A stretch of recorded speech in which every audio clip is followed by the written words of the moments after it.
गूळ जर या पद्धतीने तुम्ही चेहऱ्यावरती आणि हातापायांवरती लावला ना, तर तुमची स्किन टोन पूर्णपणे लाईट होईल. सोबतच चेहरा अगदी दुधासारखा उजळून निघेल आणि गोरा दिसेल. फक्त मी सांगितलेल्या पद्धतीने गूळ तुम्ही एकदा लावून बघा. काळी पडलेली त्वचा देखील अगदी ब्राईट बनेल. त्यासोबतच चेहऱ्यावरील डाग धब्बे, ड्रायनेस आणि अनवॉन्टेड फेशियल हेअर्स देखील अगदी 1 ते 2 वापरांमध्येच निघून जातील. त्यामुळे आपली ही रेमेडी नक्की ट्राय करून बघा आणि हा व्हिडिओ शेवटपर्यंत बघायला अजिबात विसरू नका. चला तर मग रेमेडी कशी बनवायची ते आपण पाहूयात. सगळ्यात अगोदर एक छोटासा गुळाचा तुकडा आपल्याला घ्यायचा आहे आणि हा छोटासा गुळाचा तुकडा तुमच्या स्किनवरती एवढी जादू करणार आहे की तुम्ही अगदी बघून थक्क व्हाल. जर तुमच्या चेहऱ्यावरती डलनेस आलेला असेल, चेहरा वयस्कर दिसत असेल किंवा मग निस्तेज दिसत असेल, तर मी तुम्हाला गॅरंटी देते की पहिल्याच ऍप्लिकेशनमध्ये गुळ तुम्हाला खूप छान असा रिझल्ट देईल. अनेक वेळा काय होतं, आपल्याला अचानकच एखाद्या लग्नाला, पार्टीला किंवा मग फंक्शनला जायचं असतं आणि चेहऱ्यावरती अजिबातच ग्लो नसतो. तर अशा टायमिंगला तुम्ही आपली ही रेमेडी नक्कीच वापरू शकता. कारण फक्त 5 मिनिटांमध्ये आणि घरच्या घरी अगदी ग्लोईंग स्किन तुम्हाला मिळणार आहे. गुळाचा छोटासा तुकडा घ्या आणि त्याला अगदी छोट्या छोट्या पीसेसमध्ये कट करून घ्या. गुळामध्ये आयर्न, अँटीऑक्सिडंट आणि झिंक भरपूर प्रमाणात असतं, ज्याच्यामुळे कील मुहासे कमी होतात आणि एजिंगची सायन्स देखील स्लो डाऊन होण्यासाठी हेल्प होते. आपली त्वचा डीपली जाऊन डिटॉक्स होते आणि खूप जास्त प्रमाणात उजळते देखील. आता बघा, याच्यामध्ये मॉइश्चरायझिंग प्रॉपर्टीज असतात आणि त्या देखील स्किनला खूप हेल्प करत असतात. आता दुसरीकडे साधारणतः मी अर्धा कप पाणी गरम करण्यासाठी ठेवलेलं आहे आणि जसं ही पाणी उकळायला लागेल त्यानंतर त्याच्यामध्ये साधारणतः अर्धा चमचा एवढा लिंबाचा रस आपल्याला याच्यामध्ये घालायचा आहे. कारण लिंबाचा रस गुळामध्ये मिक्स करून चेहऱ्यावरती जर लावला ना, तर चेहऱ्यावरती एक नैसर्गिक असा ग्लो येतो आणि सोबतच चेहऱ्यावरील डाग धब्बे कमी होतात, डेड स्किन सेल्स निघून जाते आणि टॅनिंग देखील कमी होते. कारण लिंबामध्ये व्हिटॅमिन सी असतं आणि ज्याच्यामुळे आपल्या स्किनला अगदी नॅचरल असं ब्लीच होतं. त्यानंतर आपण जो काही कट करून घेतलेला गूळ होता तो आपल्याला याच्यामध्ये घालायचा आहे.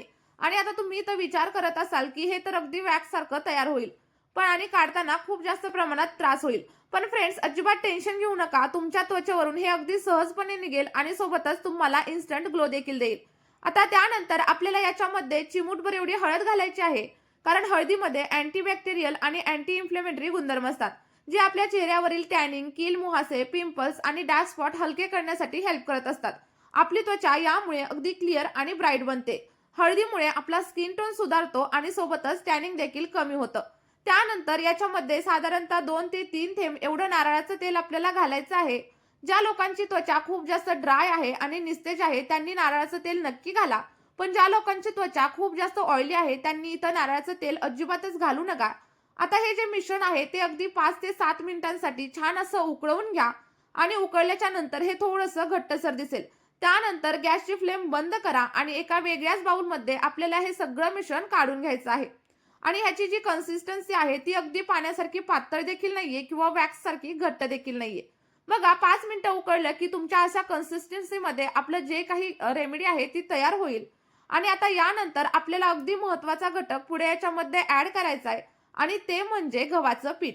जर का तुमच्याकडे गव्हाचं पीठ नसेल किंवा मग तुम्हाला ते वापरायचं नसेल, तर तुम्ही याच्या जागेवरती तांदळाचं पीठ किंवा मग बेसन पीठ देखील नक्कीच वापरू शकता. गव्हाच्या पिठामध्ये भरपूर सारे मिनरल्स असतात आणि सोबतच न्यूट्रिएंट्स असतात. यामुळे आपली स्किन सनपासून डॅमेज झालेली असेल तर ती देखील कमी होण्यासाठी हेल्प होते आणि सोबतच आपली त्वचा अगदी ब्राईट आणि लाईट होते. बघा, गव्हाचं पीठ हे आपल्या स्किनवरती एक उत्तम असं एक्सफोलिएटर म्हणून देखील काम करतं. त्यामुळे स्किनवरील डेड स्किन सेल्स निघून जातात आणि त्वचा अगदी सॉफ्ट आणि सपल बनते. आणि ज्या लोकांना फेशियल हेअरचा खूप जास्त प्रॉब्लेम आहे त्यांनी गव्हाच्या पिठाऐवजी इथं बेसनचं पीठ वापरा. त्यामुळे काय होईल, आपली जी रेमेडी आहे ती अधिक प्रभावी होईल आणि अगदी वॅक्स शिवाय तुम्ही फेशियल हेअर रिमूव्ह करू शकता. यामुळे तुमच्या चेहऱ्यावरती एक वेगळ्याच लेवलची शाईन येईल आणि सोबतच ग्लो येईल. आता आपला पॅक इथं रेडी झालाय, तर तो अप्लाय कसा करायचा हे देखील आपण पुढे पाहणार आहोत. पॅक अप्लाय करण्याच्या अगोदर काय करायचं, आपला जो काही चेहरा आहे तो स्वच्छ असा धुवून घ्यायचा आणि अगदी क्लीन करून घ्यायचा. त्यानंतर थिक अशी लेअर आपल्या चेहऱ्यावरती अप्लाय करायची. अगदी 5 ते 10 मिनिटं मसाज करायचा आणि त्यानंतर चोळून चोळून सगळा काही पॅक आपल्याला इथं रिमूव्ह करायचा आहे. जेव्हा हा तुम्ही अप्लाय कराल ना, खरंच तुम्हाला खूप छान रिझल्ट भेटतील आणि आठवड्यामधून फक्त 2 वेळा आपला हा पॅक तुम्ही ट्राय करा. त्यानंतर तुम्हाला वेगळं असं फेशियल करण्याची देखील गरज लागणार नाही. चला तर मग आपली ही रेमेडी तुम्ही नक्की ट्राय करून बघा आणि जे काही रिझल्ट भेटतील ते कमेंट बॉक्समध्ये शेअर देखील नक्कीच करा. सोबतच आपली ही रेमेडी तुमच्या मित्रपरिवारासोबत शेअर करा आणि जर का तुम्हाला यामध्ये काही अडचण असेल ती देखील कमेंट करून नक्की विचारा. मी तुम्हाला अगदी 100% आन्सर करेल. या व्हिडिओमध्ये आपण इथेच थांबूया. भेटूयात एका नवीन व्हिडिओमध्ये.